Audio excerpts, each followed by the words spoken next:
प्यारे बच्चों, अस्सलाम वालेकुम। मुझे बताइएगा आपको मेरी आवाज क्लियर आ रही है? मुझे वॉइस पे फीडबैक दीजिएगा प्लीज।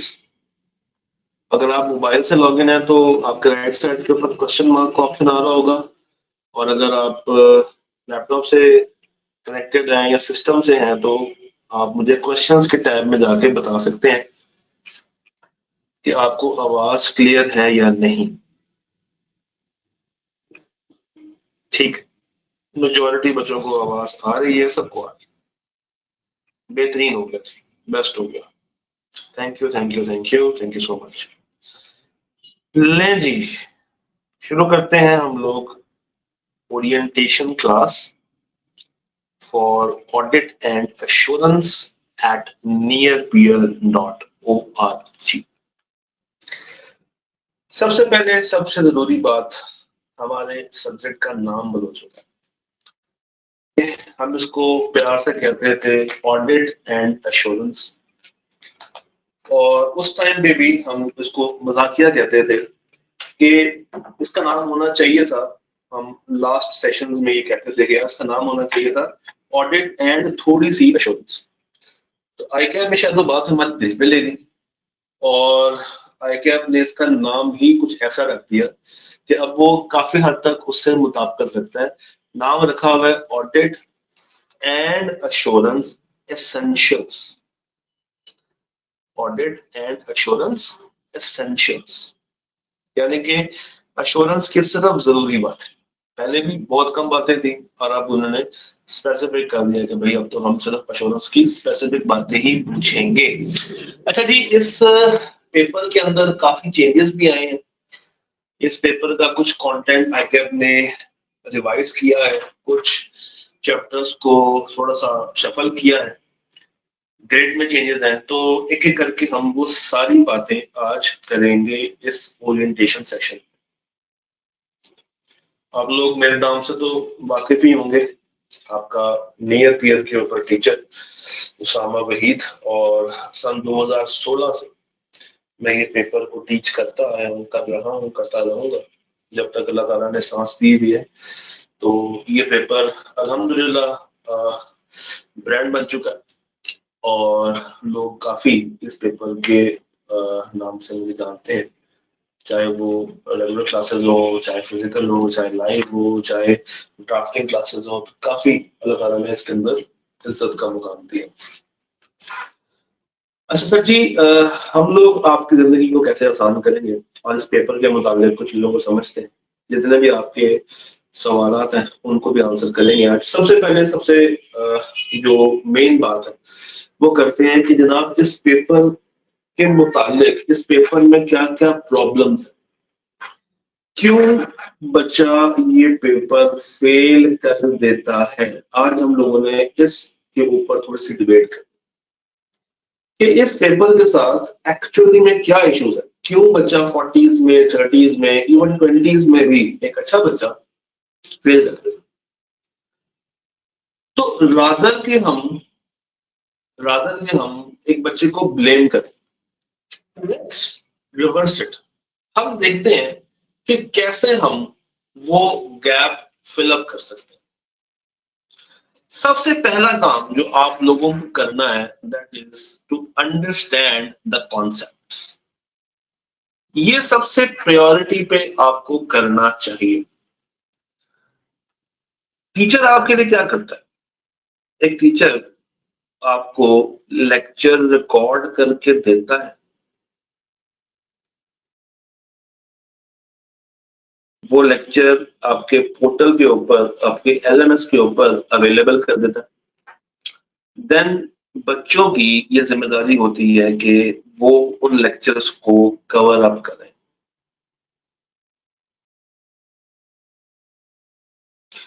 अच्छा, कैसे कवर अप करें? तो उसके लिए टीचर देता है इनको एक स्केड्यूल, एक रिटन फॉर्म में स्टेटमेंट्स या स्केड्यूल देता है, या टीचर आपको ग्रुप में गाइड करता है कि भाई इस वीक का टारगेट ये है, इस वीक का टारगेट ये है, इस वीक का टारगेट ये। तो क्लासेस एट नियर पीयर आपके पास हर वक्त अवेलेबल है, आपके पोर्टल के ऊपर पूरा कोर्स अपलोडेड है। हाँ, तो थोड़ी बहुत चेंजेस है, वो ऐसा जब भी आपको फिलहाल नजर नहीं आ रही होगी क्योंकि अभी उन्होंने सिस्टम में ऐड होना है, मगर 99% course is already available with you. छोटी मोटी सी चीजें हैं जो कि ऐड अप होंगी बस। तो ऐसे में आपको क्या करना है, आपने अपने आप को बाउंड करना है। लेकिन जब भी आप रिकॉर्डेड मोड में क्लासेस लेते हैं ना, तो बच्चे को ऐसा फील होता है कि यार अब तो मैं किंग, अब तो मैं बादशाह हूँ, अब तो मैं किसी भी टाइम कोई भी लेक्चर प्ले कर लूंगा तो मैं उसको कवर अप कर लूंगा। ऐसा नहीं है, ऐसा नहीं है। आप लोगों ने क्या करना है, आप लोगों ने एक प्रॉपर प्लान बना लेना है कि आपने किस दिन कौन सा टॉपिक कवर करना है। इसमें हम भी आपकी हेल्प करेंगे और इसमें असल जो किरदार है वो आपका, क्योंकि जो आपको एक टारगेट मिल जाए तो आपने फिर उस टारगेट को पूरा भी करना है। अक्सर बच्चे कहते हैं यार उसमें रिकॉर्डेड कोर्स किया ना, तो मैं क्या करूंगा कि मैं टीचर के लाइव सेशन तक आते आते इसको जुम्मा हफ्ता थोड़ा लगा के बस कवर कर लूंगा, बस लेक्चर को सुन लूंगा जस्ट लाइक अ सीजन। ऐसा नहीं। अगर आप किसी फिजिकल क्लास में हो या किसी लाइव क्लास में हो तो वहां पे भी आपको एक एक घंटे का लेक्चर तो मिलता है। अच्छा, नियर गेट की खूबी ये है कि नियर गेट आपको to the point concise videos देता है। इसमें जितनी गैर जरूरी बातें होती है वो निकाल ली जाती है। तो अगर वो बातें भी रिमूव कर दी गई हैं, वो बातें भी रिमूव कर दी गई हैं, अगर आप ऐसे में अगर आप तकरीबन 40 मिनट 50 मिनट इस पेपर को ना दें डेली बेस पे, तो फिर आप ज्यादती कर रहे हैं। तो सर पहली चीज जो आपने करनी है इस पेपर को पास करने के लिए, दैट इज कि आपने कंसेप्चुअल अंडरस्टैंडिंग करनी है। और ये कंसेप्चुअल अंडरस्टैंडिंग इंसान को कब आती है, ये उस वक्त आती है जब वो लेक्चर्स लेता है और उसको 2x पे प्ले नहीं करता, उसको 1.5 पे प्ले नहीं करता, उसको नॉर्मल स्पीड पे प्ले करता है। क्योंकि अक्सर मैंने देखा है और खुद भी इवन एक्सपीरियंस किया है कि 2x पे प्ले कर लेते हैं पर कोई चीज बीच में से स्किप हो जाती है, ठीक है, स्पीड अच्छी खासी होती है तो दिमाग उसको प्रोसेस नहीं कर पाता। फिर वो चीज सुनने के लिए आप वापस से कोई एरिया तलाश करते हैं, यार ये बात कहाँ हुई थी, वो बात कहाँ हुई थी, उतने में उससे डबल टाइम लग जाता है। तो एक ही दफा आपको चाहिए कि आप फर्स्ट गो में 1x पे ही लेक्चर्स को प्ले किया करें, उसको 1.5 या 2x पे मत प्ले किया करें। अभी बहुत टाइम है आपके पास कवरेज करने का, अभी आखिरी महीने में आप नहीं है कि आप 3x पे भी वीडियोस को देखें। तो सर पहला काम जो आप लोगों ने करना है that is to take classes, and classes के साथ आपने अपनी कंसेप्चुअल अंडरस्टैंडिंग क्रिएट करनी है। You are to take classes and उसके साथ आपने अपनी कंसेप्चुअल अंडरस्टैंडिंग को बेहतर करना। डन। सर कॉन्सेप्ट हमने हासिल कर लिए, अब क्या करें। जब आप लोगों ने कॉन्सेप्ट्स अंडरस्टैंड कर लिए, अगला काम ये होता है कि अब आपने उन कॉन्सेप्ट्स को रिटेन भी रखना है। सर रिटेन कैसे रखें, लिख के। जितने भी थ्योरी के पेपर हैं, आई रिपीट, जितने भी थ्योरी बेस्ड पेपर हैं उनको पास करने का एक ही आसान तरीका है, दैट इज कि आप उन पेपर्स को, उन सब्जेक्ट्स को लिख के अपने लिखे हुए नोट्स से याद किया करो। क्योंकि एक फैक्टर है इंसान के अंदर, एक साइकोलॉजिकल फैक्टर है इंसान के अंदर, वो ये है कि अगर आप कुछ चीज लिखते हैं ना तो वो चीज आपके सबकॉन्शियस में स्टोर होना शुरू हो जाती है। काफी टाइम के बाद अगर आप अपनी कोई पुरानी डायरी खोलें या कोई रजिस्टर खोलें, कोई किसी भी लाइन को, नोट को, सवाल को देखेंगे तो आपको बातें याद आनी शुरू हो जाएंगी कि हाँ यार इस टाइम पे टीचर ने ये वाली बात की थी तो मैंने ये वाली फिगर लिखी थी। ये होता है इंसान के साथ, चीजें सबकॉन्शियस माइंड में स्टोर हो रही होती हैं। तो after taking the lectures, after taking the concepts, the next important thing you are to do is you should make your own mind maps. And by mind maps, I can safely say flowcharts. Yes, हम भी आपको provide करेंगे, मगर इसमें सबसे जरूरी काम यह है कि आप खुद से बनाएं, आप इसको खुद से बनाएं, क्योंकि हर इंसान की जो अंडरस्टैंडिंग कैपेसिटी है वो डिफरेंट होती है। कोई इसको किसी और तरीके से अंडरस्टैंड करेगा, कोई किसी और, कोई इसको आसान कर लेगा, कोई उसको मुश्किल अल्फाज में भी याद कर सकता है। किसी का फ्लो चार्ट हॉरिजॉन्टल होगा तो किसी का वर्टिकल होगा। तो ये बेहतर है कि आप खुद बनाएं। Yes, you can take help, आप किसी दूसरे के फ्लो चार्ट से मदद ले सकते हैं, वहां से थीम पिक कर सकते हैं, आइडियाज पिक कर सकते हैं, मगर आपने ये माइंड मैपिंग खुद से करनी है। आपने ये माइंड मैपिंग खुद से करनी। सर कॉन्सेप्ट भी ले लिए, फ्लो चार्ट्स भी बन गए, अब क्या करें, what should we do next? तो प्यारे बच्चों, अगला काम है आपने क्वेश्चंस की प्रैक्टिस करनी। आपके कोर्स में ऑटम 2009 से लेके तकरीबन रीसेंट पेपर तक पास्ट पेपर्स मौजूद हैं और हर अटेम्प्ट में इसमें एडिशन की जाती है। हर अटेम्प्ट में इसमें मजीद क्वेश्चंस को ऐड किया जाता है। तो ये बहुत ज्यादा एनरिच्ड कोर्स है जिसमें आपको ड्राफ्टिंग भी सिखाई जा रही होगी, आपको कॉन्सेप्ट्स भी मिल रहे होंगे। तो ICAP के क्वेश्चंस मैंने तो वहां पे करवा के रख दिए। अब ये अगली जिम्मेदारी आप बच्चों की है कि आपने इन कॉन्सेप्ट्स को अंडरस्टैंड करने के बाद, इन माइंड मैप्स को बनाने के बाद क्वेश्चंस अटेम्प्ट करें, पास्ट पेपर्स के सवाल लिखने हैं। जैसे फॉर एग्जांपल आपने चैप्टर नंबर 1 कर दिया। अब चैप्टर नंबर 1 के अंदर दो एरियाज हैं, एक है एक्सेप्ट कंपनीज एक्ट और एक है कंपनीज एक्ट का पोर्शन। अब जो एक्सेप्ट कंपनीज एक्ट है उसके 2 सवाल लिख के मुझे चेक कराने के लिए भेज दें, जो कंपनीज एक्ट का सवाल है उसके 3-4 सवाल लिख के मुझे चेक करवाने के लिए भेज दें।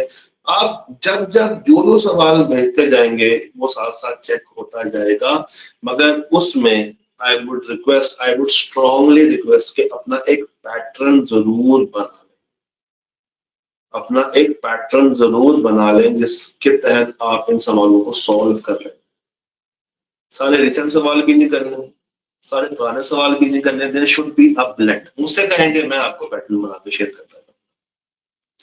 Next, writing issues. Sir unfortunately ये सबसे बड़ा एनिमी है इस पेपर। और भी है, मगर एक बच्चे को समझ आ जाती है, कॉन्सेप्ट उसका माइंड में होते हैं, मगर जहां पे वो मार खाता है दैट इज कि उसको लिखना नहीं आता। वो क्वेश्चन शुरू कहां से करे, क्वेश्चन को एंड कहां पे करे, ही डजंट नो, ही और शी डजंट नो। तो इसके ऊपर आपने काफी एफर्ट्स करनी है, ये भी आपको इन क्वेश्चन से हेल्प आउट होगी। प्लस एट नियर फील्ड आपके वीकली टेस्टिंग भी होती है। नियर फील्ड पे weekly testing plan, weekly testing system भी मौजूद है। एक कॉन्सेप्ट होता है वीकली टेस्टिंग। तो चूंकि ये वीक इसका ऑफिशियल स्टार्टिंग डेट है, आप लोगों ने शायद इससे पहले लेक्चर देना शुरू कर दिए हो, आप लोग ले भी रहे होंगे। ग्रुप में काफी बच्चे हैं जो लेक्चर्स ले रहे हैं, कुछ ओरिएंटेशन होने का वेट कर रहे थे, कुछ शुरू से लेना शुरू हो गए। तो आपका पहला टेस्ट, आपका पहला जो टेस्ट होगा वो इंशाल्लाह 4 अक्टूबर को हो रहा होगा। इंशाल्लाह जो ऑफिशियल पहला टेस्ट होगा वो इस सैटरडे को होगा और उसका सिलेबस होगा चैप्टर 1 एक्सेप्ट कंपनीज एक्ट। मैं इसका डिटेल स्केड्यूल भी ग्रुप में शेयर कर दूंगा, मगर जो पहला टेस्ट है आपका that is companies act except, sorry chapter 1 except companies act.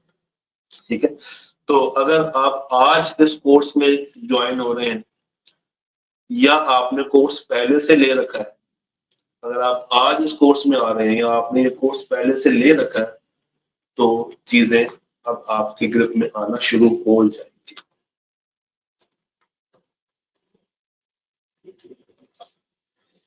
अच्छा जी, अगली बात करते। तो सर ये चीज अब आपको समझनी है कि हमने रिजल्ट से पहले रिजल्ट आपका आ रहा होगा तकरीबन 27-28 वाले वीक में आ रहा होगा। तो इससे पहले हमने कम से कम अपनी जो ग्रिड ए है, अभी मैं आपको ग्रिड ए भी दिखाता हूँ, हमारी जो ग्रिड ए है उसको कंप्लीट करना है, जिसमें चैप्टर 1 है, 2 है और 13 है। तो ये हमारा टारगेट होगा बिफोर रिजल्ट्स। ठीक है जी। इसका जो डिटेल्ड प्लानर है, जो डिटेल्ड स्केड्यूल होगा, वो मैं आपसे ग्रुप में शेयर कर दूंगा, बट मैं आपको पहले वीक का टास्क दे रहा हूं कि आपने चैप्टर 1 एक्सेप्ट कंपनीज एक्ट वाले पोर्शन से कहानी को शुरू करते हैं। अच्छा जी, उसके बाद जो दूसरे पेपर्स हैं इस ग्रुप के, जिसमें मैनेजमेंट अकाउंटिंग भी अब दाखिल हो गया है, कॉर्पोरेट रिपोर्टिंग पहले से था, एमएफए या बीआईए ये भी पहले से मौजूद था। अब एक और न्यूमेरिकल साथी इनके साथ आके मिल गया है, एंड माइंड यू ये पहले भी ग्रुप बी में ही था, कॉस्ट अकाउंटिंग। ये तो आईकैप ने उसको ग्रुप ए में डाल दिया था कुछ अटेम्प्ट्स के लिए, अब वापस उसको अपनी असल जगह पे लाके खड़ा करती है। तो अब जब तकरीबन 2.5 पेपर न्यूमेरिकल बेस्ड हो, corporate reporting numerical, management accounting numerical, BIA तकरीबन 2.5 पेपर न्यूमेरिकल। तो जब 2.5 पेपर न्यूमेरिकल के हों तो बेचारा उसमें ऑडिट मासूम मासूम सा दुबक के खामोशी से साइड पे किनारे में बैठ जाता है और कहता है कि यार चलो जब अब बच्चा मुझे पढ़ना शुरू करेगा तो शायद मुझे टाइम भी खत्म भी कर दे। असल में होता ये है कि बच्चे न्यूमेरिकल को ज्यादा टाइम देना पसंद करते हैं और देते भी हैं। ये एक ह्यूमन फिनोमेना है कि जो न्यूमेरिकल पेपर्स होते हैं जिसमें नंबर्स शामिल होते हैं, वो बच्चा ज्यादा प्रेफर करता है, वो बच्चा ज्यादा प्रेफर करता है कि वो न्यूमेरिकल पेपर्स को अटेम्प्ट करे। वो ऑडिट के साथ आपने ये ज्यादती नहीं करनी, प्लीज मेक श्योर कि ऑडिट के साथ आपने ये ज्यादती नहीं करनी। ऑडिट को अगर आप डेली बेस पे 1 घंटा भी दे दें, विद क्लासेस अगर आप 1 घंटा दे दें, तो ये पेपर फूलों की तरह पास हो जाएगा। ये आपको मैं आज बता रहा हूँ, ये कम तारीख को बता रहा हूँ, ये पेपर बहुत आसान है और ये आसानी से पास किया जा सकता है। इतना आसान है कि ये आसानी से फेल भी किया जा सकता है। एंड प्लीज, जो बच्चे इसको थेरेटिकल पेपर समझते हैं, है ही थेरी, मगर जो समझते हैं कि बस बुक को रट्टा मार लेंगे और बुक को याद कर लेंगे तो पेपर पास हो जाएगा, गलत सोचते हैं। ये paper Aahista Aahista practical nature का पेपर बनता जा रहा है। विद टाइम आईकैप ने इसको मोस्ट प्रैक्टिकल पेपर बना दिया है और आगे मजीद बनाता जा रहा है, क्योंकि अब इसने इस पेपर में डेटा से रिलेटेड भी चीजों को बिल्डअप किया। फिर इस पेपर के अंदर सस्टेनेबिलिटी उसने ऐड की है। तो काफी नई चीजें हैं इस सिलेबस के अंदर जो कि उसने डाली है। तो अगर आप इसको प्रॉपर टाइम नहीं देंगे, इसका ड्यू टाइम नहीं देंगे, तो चीजें आपके लिए डिफिकल्ट होती जाएंगी। सो प्लीज एक चीज आपने इंश्योर करनी है कि जब भी आप इसके लेक्चर लेने के लिए बैठे, नंबर 1, एक तो आपने इसको सीजन की तरह नहीं सुनना। ठीक है कि जनाब वीडियो प्ले हो रही है और हैंडफुल लगा के बैठे हुए लेटे हुए आराम से चाय शाय पी रहे, नहीं, फोकस्ड रह के आपने इसके लेक्चर्स लेने हैं। आपके पास एक किताब होनी चाहिए, आपके पास रजिस्टर होना चाहिए और आप उस पर लिख रहे हो। ये बहुत जरूरी है जब आप इसका लेक्चर ले रहे हो। जो भी आपको जरूरी बात, इंपॉर्टेंट बात नजर आती है, आपने साथ उसको लिख लेना है साइड पे, ताकि आप अपने नोट्स भी बनाते जाएं और फिर वही नोट्स होंगे जो कि आपको हेल्प करेंगे इन माइंड मैप्स की प्रिपरेशन। सो होपफुली यहां तक आपको बात समझ आ गई। एक स्टेप आगे चलते हैं। ये जो पॉइंट है चैप्टर बाय चैप्टर अप्रोच, ये मैं आपसे कुछ टाइम के बाद डिस्कस करता हूँ। सर अगली चीज अब जो आपको दिखानी है that is syllabus outline and past paper. इसको समझते हैं। पहले भी आपका जो कोर्स है उसमें 4 ग्रेड्स थी, अब भी आपके कोर्स में 4 ग्रेड्स ही हैं। ग्रेड ए बात करती है फ्रेमवर्क की, रेगुलेशंस की और एथिक्स की। बेसिकली जो ग्रेड ए है, ये अगर मैं वन वर्ड आपको बताऊं तो ये अपॉइंटमेंट ऑफ ऑडिटर को डील करती है। जो ग्रेड ए है ये अपॉइंटमेंट ऑफ ऑडिटर को डील करती है और इसकी जो वेटेज है वो है 15 से 25 और इसमें 3 चैप्टर्स कवर होते हैं, चैप्टर 1, चैप्टर 2 एंड चैप्टर 13। तो रिजल्ट से पहले पहले हमारा टारगेट भी यही है कि हम अपनी एटलीस्ट ग्रेड ए को 100% पूरा कर लें, ताकि रिजल्ट जब आ रहा हो तो आप मेंटली श्योर हो कि यार मैंने मैक्सिमम 25 नंबर तक, यानी कि तकरीबन 1/4 ऑफ पेपर तैयार कर लिया, then we have a very important grade, planning and risk assessment. इसमें चैप्टर तो एक ही है और एक और चैप्टर का एक टॉपिक है डॉक्यूमेंटेशन, 230 को कहते हैं प्यार से, आइजा 230। तो चैप्टर 3 रिस्क वाला पोर्शन यहाँ पे कवर होता है, प्लानिंग, रिस्क, फ्रॉड, ये यहाँ पे कवर होता है। और चैप्टर 4 में से सिर्फ डॉक्यूमेंटेशन नामी एक टॉपिक, एक स्टैंडर्ड यहाँ पे ऐड किया है 15 से 20 नंबर के। एंड माइंड यू, मैं भी आपको दिखाता भी हूँ, ICAP को अपनी इन ग्रेड से, इन वेटेजेस से बहुत प्यार, वो बहुत ही कम इससे डिफर करता है, और अगर करता भी है तो जस्ट 5% का गैप होता है, कभी 5% बढ़ा देता है, कभी कम कर देता है, मगर ऑन एवरेज वो इन ग्रेड्स के बहुत करीब करीब रहता है और नॉर्मली सेंटर में रहता है। देन ग्रेड सी, ये बड़ी ग्रेड है, इसमें काफी ज्यादा चैप्टर्स हैं और इसकी वेटेज भी बाकियों से ज्यादा है, मगर उतनी ज्यादा नहीं है जितने नंबर ऑफ चैप्टर्स इसमें ज्यादा है।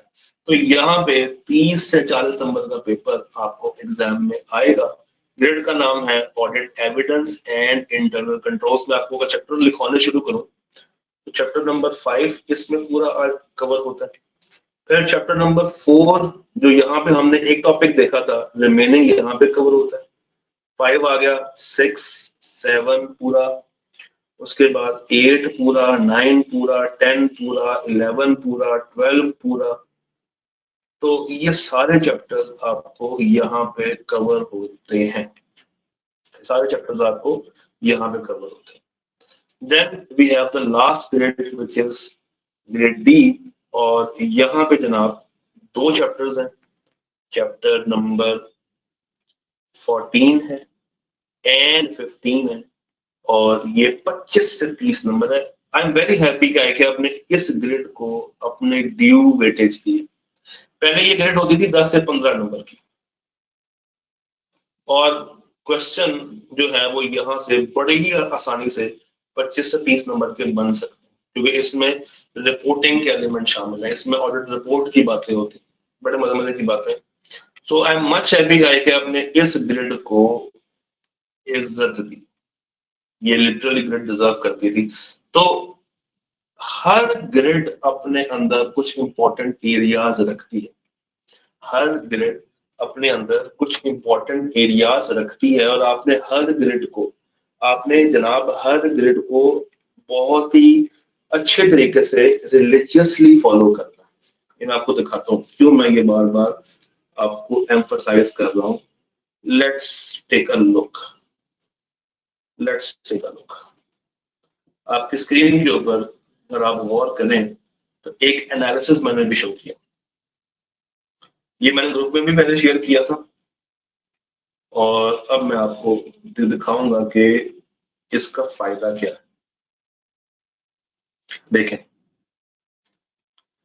जैसा कि अभी आपको मैंने बताया कि 4 ग्रेड हैं, तो एक हमारे पास ग्रेड ए है,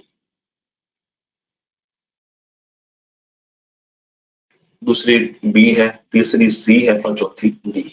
ग्रेड ए में 3 चैप्टर्स हैं, 1 2 13। ये 16 चैप्टर अभी रिसेंटली ऐड हुआ है, तो इसको भी शामिल कर लेते हैं, 15 से 25। अच्छा, अब मजे की बात ये है कि रिसेंट पेपर में जो बॉटम 25 में पेपर आया है, 16 नंबर यहाँ से टेस्ट हुए, फिर 16 पीछे, फिर 15, फिर 25, फिर 17, फिर 20, 19, 18। और जब इससे पहले पुरानी, इससे भी पुरानी स्कीम हुआ करती थी, 21 से भी पुरानी स्कीम हुआ करती थी, तो 20, 17, 23, 17, 25, 25, 24, 21, ऑन एवरेज 21% पेपर आपको यहाँ से मिल जाता है ऑन एवरेज। जैसा कि आपको मैंने कहा था कि वो सेंटर में रहना पसंद करता है, तो 15-25 का सेंटर क्या होगा, 20-21। अच्छा, इसमें से भी अगर आप गौर करें तो यहाँ पे ये चैप्टर मैंने येलो से हाईलाइट किया, चैप्टर 13। इस चैप्टर का सवाल आपको एग्जाम में कंफर्म आता है, ये मस्ट क्वेश्चन है to be asked in exam. 13 number, 16 number, 15 number, 14 number, 8 number, मतलब कोड ऑफ एथिक्स के सवाल को टेस्ट किए बिना आपका एग्जाम कभी भी पूरा नहीं होता। ये पॉसिबल ही नहीं है कि आपने एग्जाम देना ऑडिट का, उसमें कोड ऑफ एथिक्स का सवाल, ये उसकी एक इनिशियल बेस है जो कि अपॉइंटमेंट से रिलेट करती है। हाँ, चैप्टर 1 के भी कुछ पोर्शंस हैं, चैप्टर 2 है अच्छा खासा, चैप्टर 16 उसने ऐड अप किया है।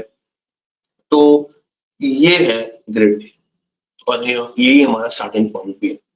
देन ग्रेड बी, चैप्टर 3 और चैप्टर 4 का याद आपको मैंने कहा था एक टॉपिक है डॉक्यूमेंटेशन। तो अगर आप गौर करें 15 से 20 नंबर, तो रिसेंटली 19, 18, 20, 20, 20, 19, 20, 20, 11, 15, 15, 27, 5, 8, ये पुरानी बात है। अगर मैं रिसेंट आपको ट्रेंड दिखाऊं तो 19, 18, 19, 20 सर ऑन एवरेज यहाँ पे तो 16 आ रहे हैं, मगर रिसेंट टाइम्स में अगर आप देखें तो रिसेंट का ऑन एवरेज 20 बन जाता है। रिसेंट का जो ऑन एवरेज बनता है वो 20। तो फॉर श्योर 20 मार्क्स का पेपर यहाँ से आता है। और यहाँ पे भी दो ही मेन इंपॉर्टेंट एरियाज हैं, एक है रिस्क असेसमेंट का एरिया और एक है फ्रॉड का एरिया। ये ऑल्टरनेटिव भी आते हैं और कभी किसी अटेम्प्ट में इकट्ठे भी टेस्ट कर लेता है। क्या देख रहे हैं आप, कभी ऑल्टरनेट है तो कभी इकट्ठे भी टेस्ट किए हुए हैं आई कैप। तो ये सवाल फॉर श्योर आपको एग्जाम में मिलेगा, या रिस्क का सवाल होगा या फ्रॉड का सवाल होगा। जैसे कोड ऑफ एथिक्स का सवाल आना मस्ट है, वैसे रिस्क फ्रॉड का सवाल भी आना मस्ट है। देन ग्रेड डी, अच्छा ग्रेड डी में सबसे मजे की बात है कि इन दो सवालों के अलावा भी पेपर पूरा नहीं हो सकता। यानी कि ऑडिट का पेपर अगर ऑडिट रिपोर्ट उसमें टेस्ट नहीं की जा रही तो वो पेपर ऑडिट का है ही। 25 से 30 आई गैप कहता है, 22 के अराउंड ये लोग जा रहे हैं। और recently you will be shocked, 38%, 38 marks का पेपर था। अच्छा, रिसेंटली 38 मार्क्स का क्यों था, मैं आपको वो भी रीजन दे देता हूँ। ये जो चैप्टर नंबर 15 था ये ऊपर था लिया। अभी मैं आपको भी दिखाता हूँ स्लाइड जिसमें मैंने चेंजेस का जिक्र किया हुआ। तो अब चूंकि इस ग्रेड को इसकी ड्यू इज्जत मिल चुकी है, इसकी ड्यू इज्जत मिल चुकी है, तो 20, 15, 22, 20, 24, 37, 28, 24, 27, 28, 18, 15, 24, 26, 26, 20 जनाब ये फॉर श्योर एग्जाम में आना ही आना।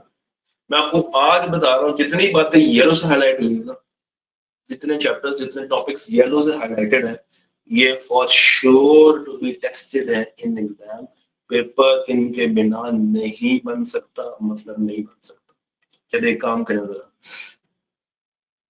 13 में 14 ऐड करें 27, 27 में 7 ऐड करें 34, 34 में 8 ऐड करें 42, 42 में 38 ऐड करें 42 में 38 ऐड करके बताएं आंसर क्या आता है।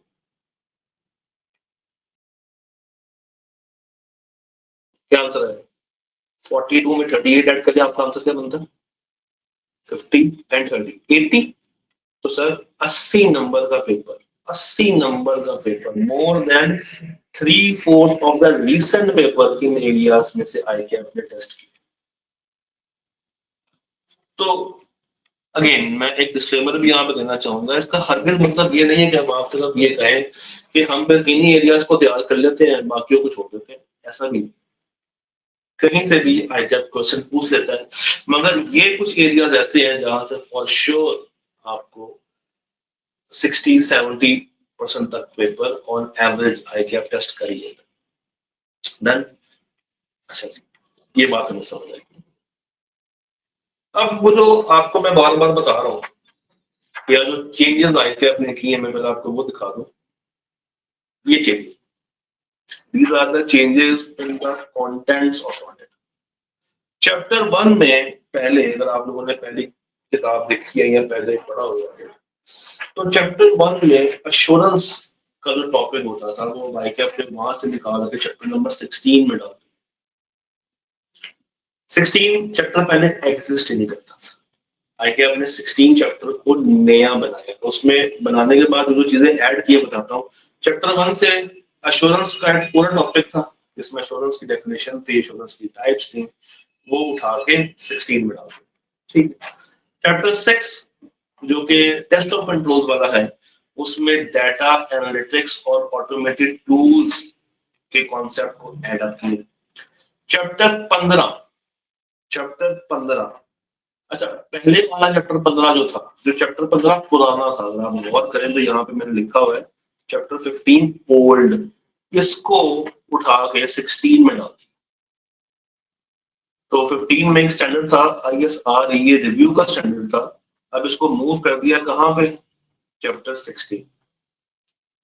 चैप्टर 15 में नया एक स्टैंडर्ड ऐड किया है, that is 450 evaluation of miss statements during audit. और मजे की बात यह है कि बेशक ये पहले कोर्स में नहीं हुआ, मतलब नहीं था, मगर इसके बिना रिपोर्ट्स के सवाल को सॉल्व करना थोड़ा मुश्किल होता था, तो हम लोग आपको करवाते थे मगर बताते नहीं थे। तो ये अब फाइनली एक सिलेबस का रेलेवेंट पोर्शन बन गया। इसी तरह चैप्टर 16 जो नया चैप्टर बना है, उसमें सस्टेनेबिलिटी और उसकी डिस्क्लोजर्स एश्योरेंस के अंदर उसको भी ऐड किया है। एंड प्लीज नोट, इसके अलावा कोई और किसी भी तरह का चेंज इस पेपर में नहीं आया। तो सिर्फ यही चेंजेस हैं जिसके बारे में आपको पता होना चाहिए कि एग्जाम में कौन कौन से चेंजेस आए हैं, एग्जाम में कौन कौन से चेंजेस आए। ठीक हो गया जी। अच्छा जी, अब हम लोग जो बात करने जा रहे हैं, our next area, that is chapter by chapter approach. अच्छा, अब होगा क्या है, नियर पीयर के ऊपर क्योंकि आपके पास सारा course from the very first day available होता है, तो कुछ चैप्टर्स ऐसे हैं जो कि नॉलेज बेस्ड है, कुछ ऐसे हैं जो कि एप्लीकेशन बेस्ड है, और कुछ ऐसे हैं जो कि मिक्स है। सर, नॉलेज बेस्ड से क्या मुराद है, ये वो चैप्टर्स हैं जहां से आप एग्जाम में स्ट्रेट फॉरवर्ड क्वेश्चंस को एक्सपेक्ट कर सकते हैं। ये वो चैप्टर्स हैं, ये वो एरियाज हैं जहां से आप एग्जाम में स्ट्रेट फॉरवर्ड क्वेश्चंस एक्सपेक्ट कर सकते हैं। एप्लीकेशन बेस्ड ये वो एरियाज हैं जहां से आप एग्जाम में लॉजिकल क्वेश्चंस अटेम्प्ट करेंगे, यानी कि यहां से आपको मिलेगी case studies. And then there are some mix areas जहां से दोनों तरह के सवाल आ सकते हैं, यहां से स्ट्रेट फॉरवर्ड क्वेश्चन भी आ सकता है, प्लस यहाँ से वो लॉजिकल टेस्टिंग भी कर सकता है। तो आपने जरा एक्टिव रहना है। अब जो भी एरिया, जो भी टॉपिक नियर पीयर पे पढ़ना शुरू करें, तो आपको पता होना चाहिए कि वो किस तरह के सवाल के लिए ज्यादा सूटेबल है। अब जैसे चैप्टर 1 आप लोग शुरू करेंगे, तो चैप्टर 1 के भी दो पार्ट्स हैं, एक है एक्सेप्ट कंपनी लॉ और एक है विद कंपनी लॉ या ओनली कंपनी लॉ। तो जो विदाउट कंपनी लॉ वाला पोर्शन है, वहां से अक्सर वो नॉलेज बेस्ड क्वेश्चन पूछता है, और जो कंपनी रेट वाला पोर्शन है जहां जब वो क्वालिफिकेशन डिस्क्वालिफिकेशन की बात करेगा, यहां से वो एप्लीकेशन बेस्ड सवाल नॉर्मली टेस्ट करता है। मगर ये हतमी ग्रेड नहीं है, वो किसी भी एरिया में ये चीजों को चेंज कर सकता है, बट ये आपको एक गाइडलाइन प्रोवाइड करता है कि यार मोस्टली 70-80% जो सवाल है वो इस एरिया से, इस पैटर्न पे आके आप टेस्ट करता है। अच्छा, नियर पीयर का ना एक मजे की आपको बात बताता हूँ, उसका एक बड़ा प्यारा सा मॉडल है। वो ये है कि टीचर आपके साथ वीकली या बाय हैंड, और सॉरी बाय मंथली, यानी कि एक मंथ में 2 दफा या एक मंथ में 4 दफा, डिपेंडिंग अपॉन के उसका क्या बच्चों के साथ कमिटमेंट है और बच्चे उसको कितना ओन कर रहे हैं ग्रुप के अंदर। क्योंकि अक्सर ये होता है कि टीचर्स ग्रुप के अंदर इतना ज्यादा एक्टिव हुए होते हैं कि वो लाइव सेशन के अंदर जब आते तो बच्चे नहीं आते, बच्चे कहते हैं सर हमारे सारे मसले तो आपने ग्रुप में हल कर दिए। तो यहाँ पे भी हम लाइव सेशन करेंगे। रिजल्ट से पहले हम लोग करेंगे 2 लाइव सेशंस, एक आज हो रहा है ओरिएंटेशन का, तो इसी से रिलेट करके अगले वीक में हम एक सेशन प्लान कर लेंगे, and then we will plan the session after that next week. So और फिर रिजल्ट के बाद देखेंगे कि हम लोगों ने उसको वीकली करना है या हम लोगों ने उसको बाय मंथली करना है। ये टोटली आप पे डिपेंड करता है कि आप क्या चाहते हैं। इसका जो डिटेल्ड शेड्यूल है मैं आपसे विद इन अ डे और 2 ग्रुप में शेयर कर दूंगा, जिसमें आपको बता दिया जाएगा कि जनाब आपने कब कौन सा एरिया पढ़ना है, कब किस चीज का टेस्ट है, और कब आपका लाइव सेशन होगा। बट जस्ट फॉर स्टार्टर्स मैं यहाँ पे लिख भी देता हूँ ताकि ये ऑन रिकॉर्ड रहे और जरूरत पड़ने पे काम भी आए। आप लोगों ने क्या करना है, आप लोगों ने 4 अक्टूबर तक चैप्टर 1 को स्टडी करना है एक्सेप्ट कंपनीज एक्ट, और 4 अक्टूबर को ही आपका पहला टेस्ट है जो कि आपसे ग्रुप में शेयर कर दिया जाएगा और आपने इसको सॉल्व करके रिटर्न भी करना है। ठीक है जी, जैसे अभी ओरिएंटेशन हो रही है वैसे ही हम आप और मैं मिलके लाइव सेशन भी करेंगे जिसमें आपके जितने भी मसले मसाइल होंगे मैं उनको डायरेक्टली आंसर कर रहा हूँ, प्लस व्हाट्सएप ग्रुप की सपोर्ट भी है तो आप वहां पे भी मुझे पकड़ सकते हैं। ठीक है, मैं आपको हर जगह में मिल जाऊंगा, ऑडिट में यहाँ भी मिल जाऊंगा, फाइनल के अंदर भी मिल जाऊंगा, टेस्ट सेशन में भी मिल जाऊंगा। तो ऑडिट इर्द गिर्द से कनेक्टेड है, तो आपने कभी भी इस चीज को लेके परेशान नहीं होना। ठीक है जी, so this should be your starting point, this should be your starting point. अच्छा, आप एक किताब अब एक सवाल है किताब के बारे में, काफी फ्रीक्वेंटली बच्चे करते हैं, सर किताब कब तक आएगी। देखिए इस पेपर में चेंजेस हैं, ऑल्सो कम है मगर चेंजेस तो हैं, तो इंशाल्लाह अक्टूबर चढ़ चुका है तो अक्टूबर के अंदर ही जो बुक है वो आपसे शेयर कर दी जाएगी। अभी चैप्टर 1 का जो रेलेवेंट पोर्शन है, वो मैं आपसे अभी ड्यूरिंग सेशन ही शेयर कर लेता हूँ ग्रुप में, ताकि एटलीस्ट आप अपनी तैयारी तो स्टार्ट करें। ये मैं अभी आपसे शेयर कर लेता हूँ क्लास के दौरान ही। अभी आप देखिएगा ग्रुप में आपको एक मैसेज आएगा, एक पीडीएफ की फाइल आएगी आने वाली।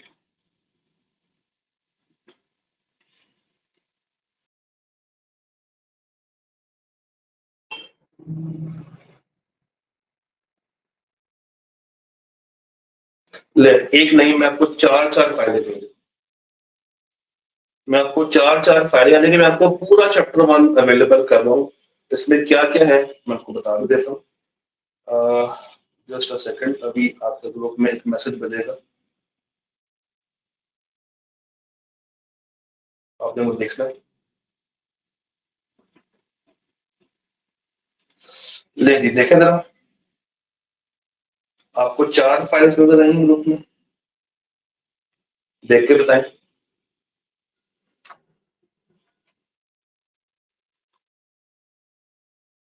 हाँ जी, अभी बताते हैं, आपको चारों फाइल्स ग्रुप में मिलेंगी। जी देखें जरा, शाबाश, कमेंट करें कि आपको। हाँ जी, अब अगर आप गौर करें तो ये 4 फाइल्स हैं, मैं इनके नाम पढ़ देता हूँ।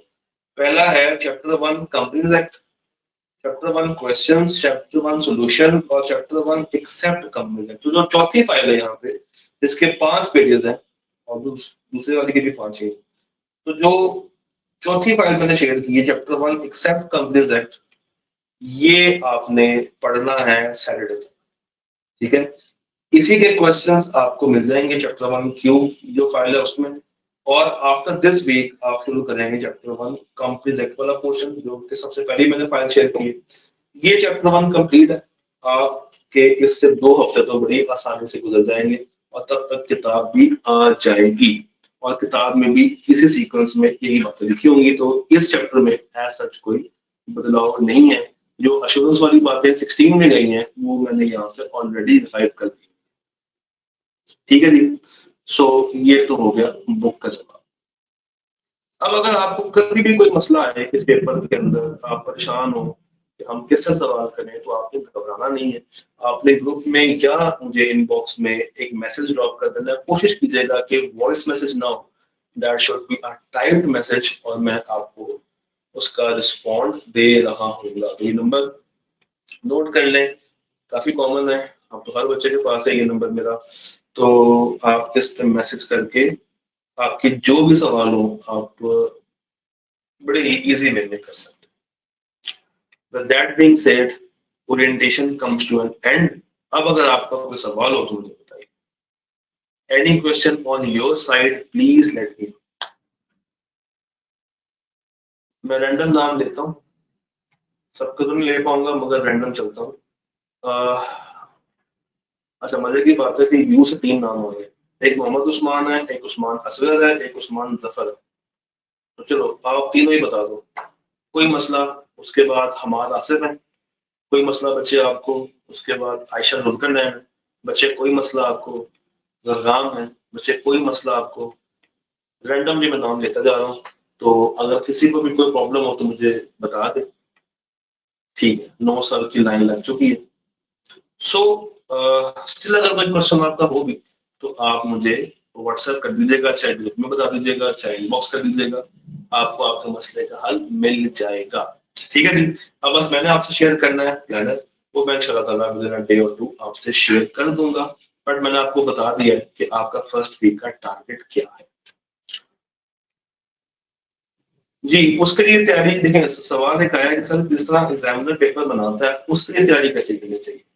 ये आप जो सवाल पूछ रहे हैं ना, ये स्टेप 5 पूछ रहे हैं, और स्टेप 5 पे जाने के लिए स्टेप 1 2 3 4 भी करने हैं। तो सबसे पहले आपने लेक्चर पढ़ना है, कॉन्सेप्ट पक्के करने हैं, टेस्टिंग में जाना है, और जब आपकी टेस्टिंग हो रही होगी तो उसमें पास होकर उसके सवाल नहीं होंगे, अब आपसे एग्जाम लेवल टेस्टिंग कर रहे होंगे। तो आपको जो है वो ऑलरेडी हर टेस्ट के अंदर आपको ये बेनिफिट मिल जाएगा कि आप जिस तरह से उसको तैयार कर रहे होंगे वो आपको बेनिफिट ही दे रहा होगा।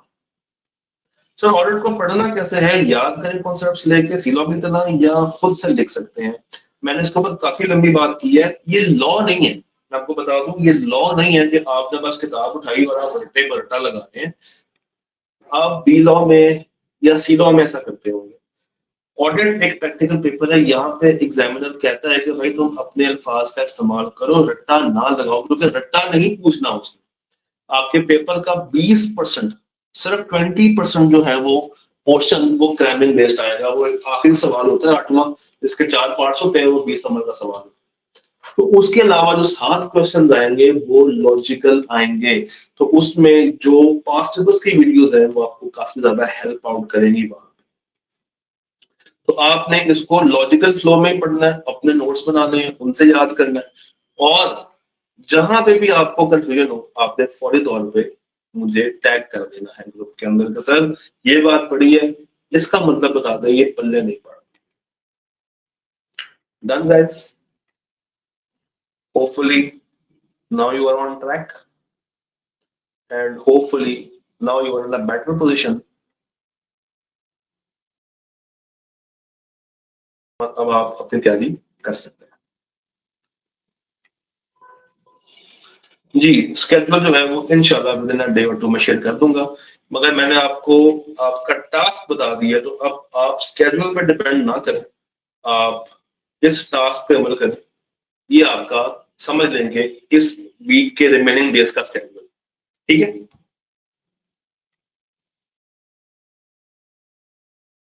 डन। मैं एक कंप्लीट भी बना के शेयर कर दूंगा आपसे।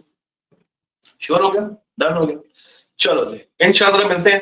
अपना ख्याल रखिएगा, खुश रहा करें, और इसको अच्छे से दें। ठीक है, प्रैक्टिकल पेपर है, आप इसको जितना टाइम देंगे ये उतना ही निखरेगा। So see you guys in any live session or WhatsApp group or even in class lectures। ख्याल रखिएगा, खुश रहिएगा।